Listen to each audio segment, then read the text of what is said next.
the collocations about speaking.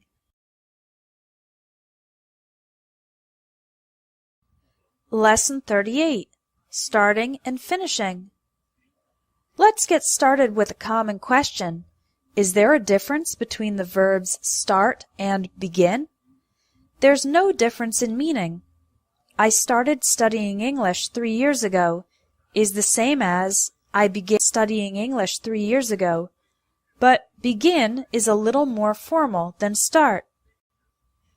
The phrase "let's get started" is an informal way to announce the beginning of an activity.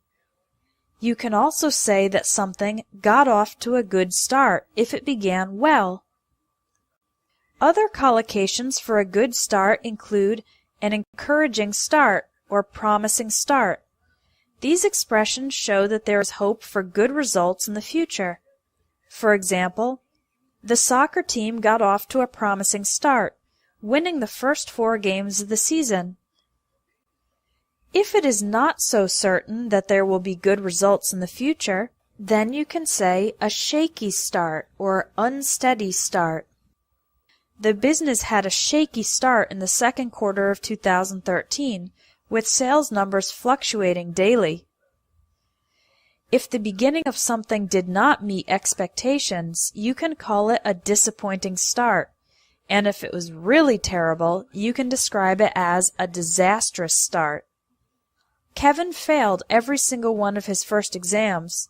His semester was off to a disastrous start.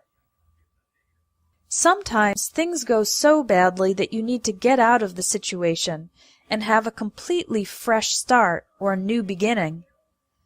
When a successful person or company started without being famous or rich, then we say they had a humble or modest beginning. Now let's talk about finish and end. There is a difference between these two verbs. Finish usually implies completing something, whereas end is used for a more passive situation or state. I finished my homework. The semester ends in December.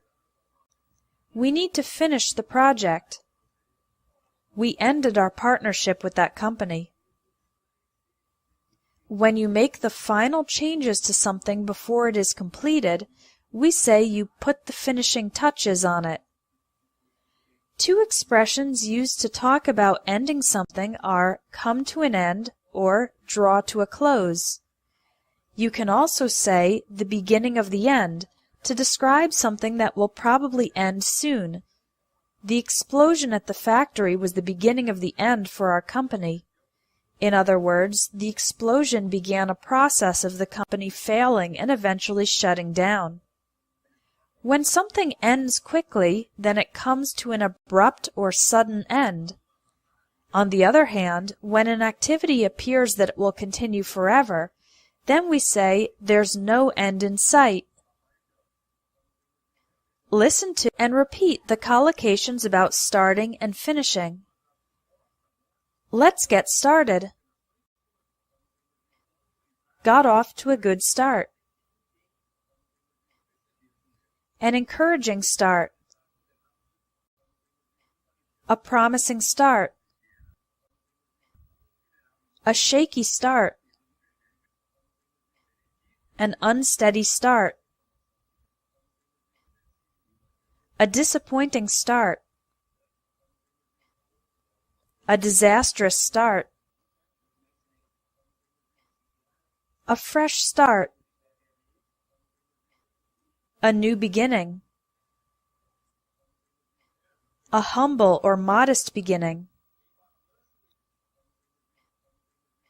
Put the finishing touches on it. Come to an end. Draw to a close. The beginning of the end. An abrupt or sudden end. No end in sight. Now do the practice exercises with the collocations about starting and finishing.